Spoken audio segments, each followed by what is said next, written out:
Chapter 13. She opened her eyes as the face of a flaming bird was glaring into hers.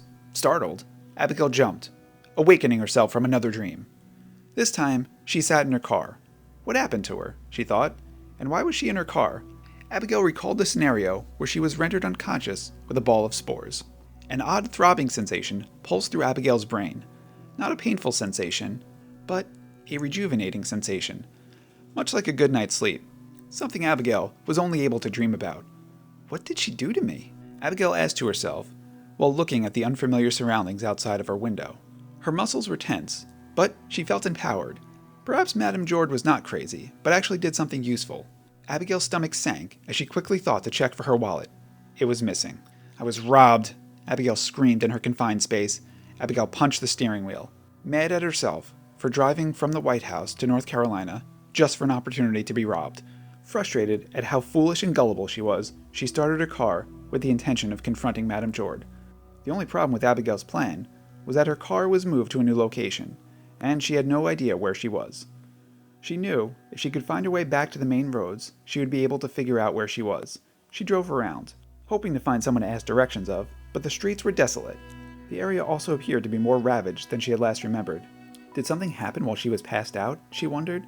After an hour or so of driving around, Abigail was able to pinpoint her location and hastily made her way back to the house where her wallet was stolen.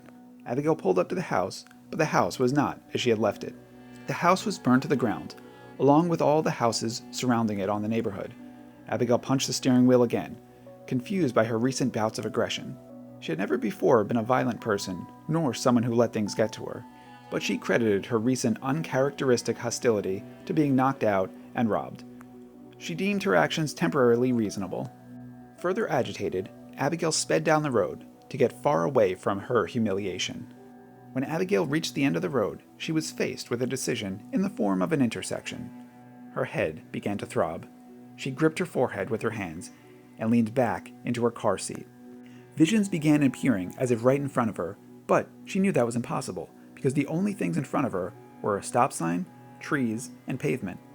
The reality that was before her was slowly fading away, and her new sight brought her soaring into the sky. The wind brushed by her face, and she could actually feel the brisk breeze. Abigail could think for herself, but was unable to control what she was looking at. Abigail watched as the ground below her became closer and closer. She must have been flying. Immense buildings lined the skyline as she dove in. She could hear the alarm and the commotion below. She was descending on a place that was very familiar to Abigail, and where she spent many weekend days strolling on the streets. She was descending on New York City. As she grew closer, Abigail noticed the tanks that lined the streets, most likely to protect themselves from any attacks if the Firebird got too close. It was at that moment that Abigail realized what she was seeing.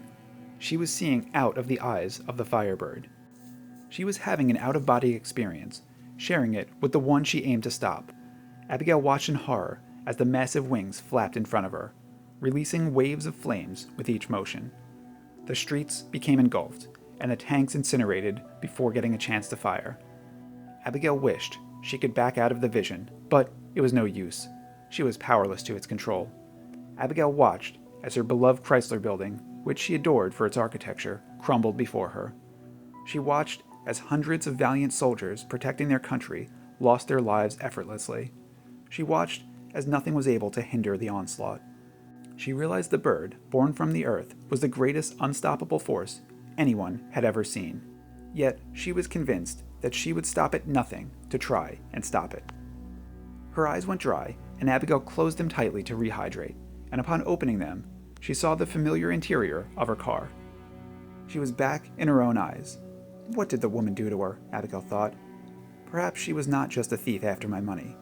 If that was the case, then Abigail was the one to stop the beast, or at least attempt to. How, Abigail thought, and why did it have to be her?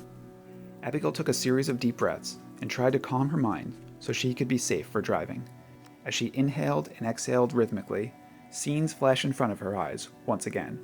Flashes of building, flashes of a city skyline, and flashes of the Liberty Bell clued her in that the city before her was Philadelphia. The visions she was having now were different than those that preceded it. This time, she was not seeing out of the eyes of the bird, but getting glimpses of the city, Perhaps Philadelphia was the next target. The vision stopped as abruptly as they came, and Abigail felt a strong inclination to go to Philadelphia. She was uncertain if the beast was heading there or what she would do if she was to confront the beast, but she could not fight the urges.